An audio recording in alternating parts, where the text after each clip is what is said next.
This is the Land Rover Defender 110. Now, I know most of you out there are used to me crashing the tractor or talking about 79 series, but there is something special about a Land Rover. Now, I know most of you are laughing now, but hear me out and hear the story out. Now, Land Rover is probably one of the biggest pioneers in Australian history. They're probably some of the first vehicles to travel some of the most iconic and toughest tracks that we've actually ever seen. Geez, the Leyland brothers started out with them and many others. I know that the Arkaroola, all around that area, was founded by the Land Rover. And a lot of people all over the world have the Land Rover. Why have we got it? Because we're doing an automatic conversion on it. This is a 110, which is actually, it's wheelbase. You can also get the Land Rover Defender 90, which is actually a short wheelbase. Now, these are later ones. We've had a few of them where customers have asked us to do an automatic conversion on. Now, believe it or not, out of all the conversions that we do here in Australia and all over the world, the 79 series only just pips the Land Rover when it comes to how many of these units are actually converted. If I was to turn around and give you the top 4 or 5 conversions that I know of in Australia, I think the 79 series is probably one of the highest manual to automatic conversions. Then it would actually be the Defender. Not so much here in Australia, but in Europe, these Defenders are so popular.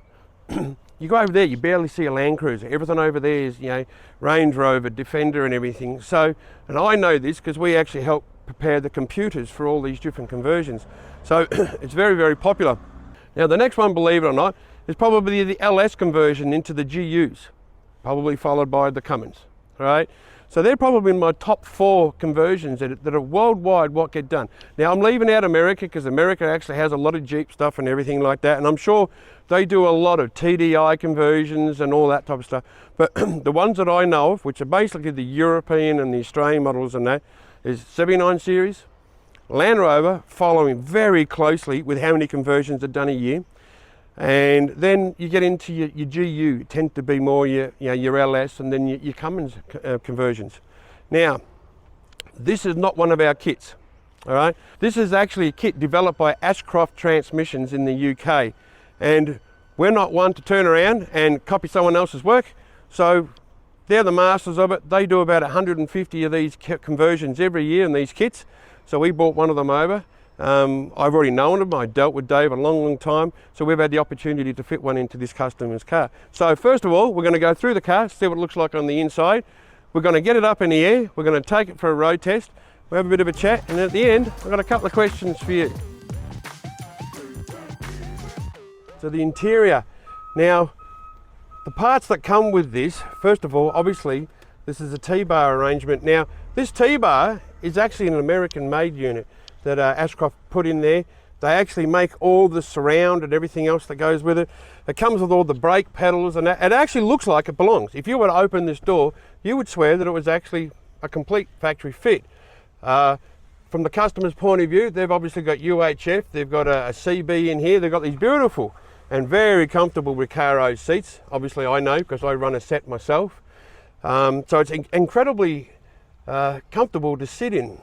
Quiet, it's actually pretty good. I was actually expecting something to be a lot more flimsy and rattly. When you think of Land Rover, you tend to think of the old-timey days and everything. That's not the case with this one. This actually got a pretty good door thing. When you open and shut the doors, they're fairly solid. There's a couple of little wind noises that you hear, but it's got lots of windows around, lots of headroom in it. It is a fairly compact, they're a very skinny vehicle. But yeah, the finish on it is absolutely impeccable. Big pedal and all that. We've got the big display. This is obviously the display, the same CompuShift display that we use in all of our conversions now. So it tells you what gear you're in, your transmission temperature, how much throttle you're using and all that. Any codes that it might have as part of this conversion. Like I said, this is a Puma engine, so it's a more modern take on the Land Rover engines. And even though they no longer build these models in the UK anymore, they are so popular still. People are still doing so many conversions to these things. And no doubt why. They're such a popular vehicle. So that's it for the inside. I'm going to take you through a couple of things. Now, when we got this kit, we laid it all out One of the biggest things we obviously noticed that the transmission it's a remanufactured ZF 4-speed overdrive automatic transmission with lockup torque converter. You can see that they've obviously made their own bell housing, specially made to fit the Puma motor. They had a rear adapter as part of it. It comes with all the shifter, all the linkages, every nut and bolt, all the pedal, the cooler, all the hoses. It comes with pretty well everything that you're going to need. The CompuShift computer, and the CompuShift's obviously the later one. It's waterproof, dustproof. You can actually make adjustments via an app on your phone. So it's the perfect setup, it really is. And it's a tried and tested kit. First time for us to fit this kit, but they've fitted hundreds and hundreds of these over in Europe and that. So it is a complete kit, and let's get it up in the air and have a good look at what's underneath.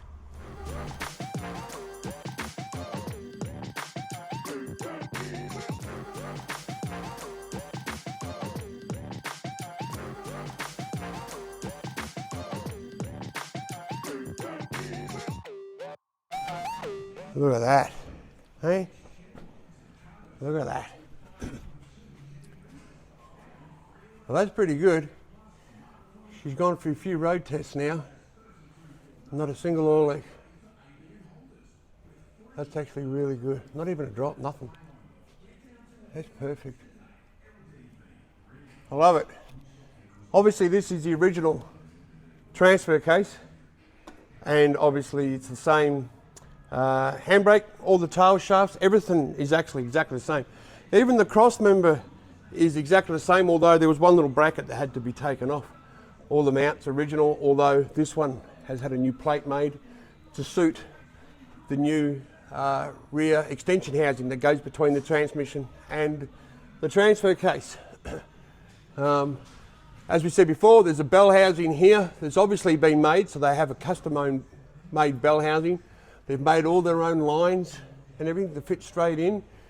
We can't actually see the radiator, but the radiator is actually quite different in much as that there is so much room between the back of the radiator and the fan.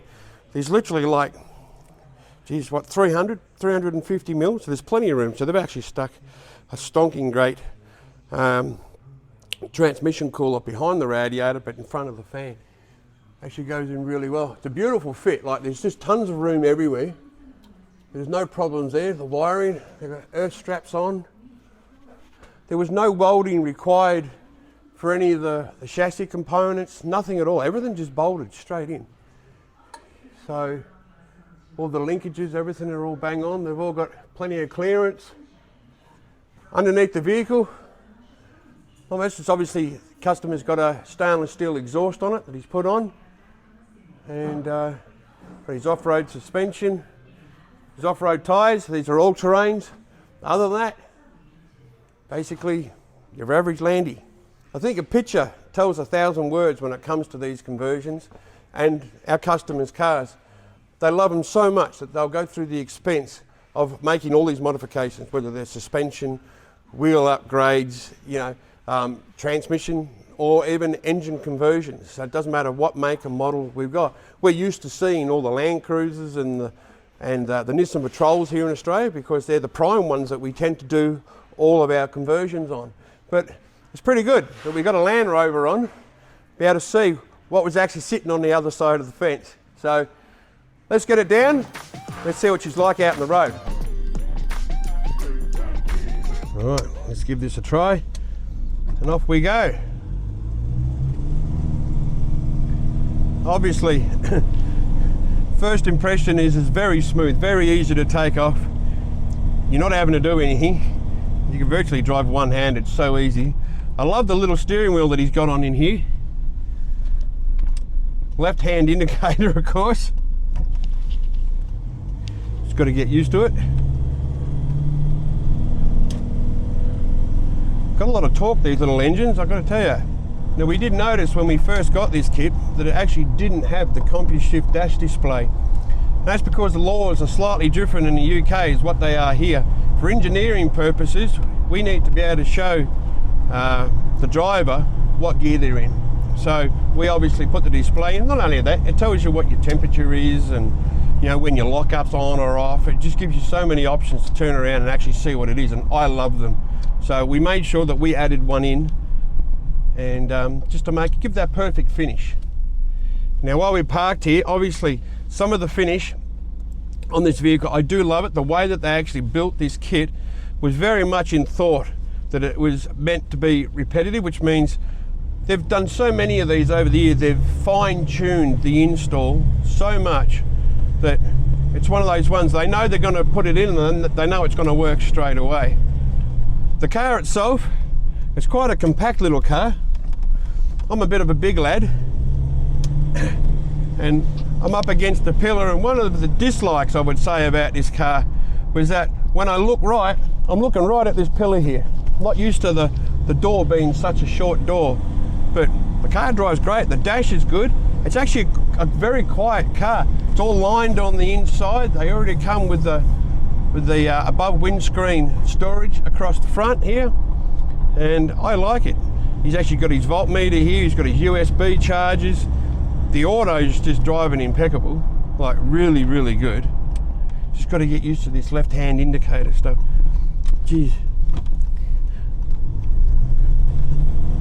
Off we go.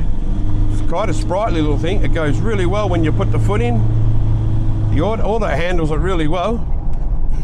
We've got a couple more little tweaky tunes to do on it, but other than that, because this car has actually got fairly, you know, big tyres on it, but very smooth. I love it. I'll tell you what, it actually modernises the vehicle so much by putting the auto in. Big difference. Look at that. Full throttle and she's gone. She's out of here. Got to make sure I don't go over the speed limit. Craig, the cameraman, would love to video me getting a speeding ticket. I can tell you that right now.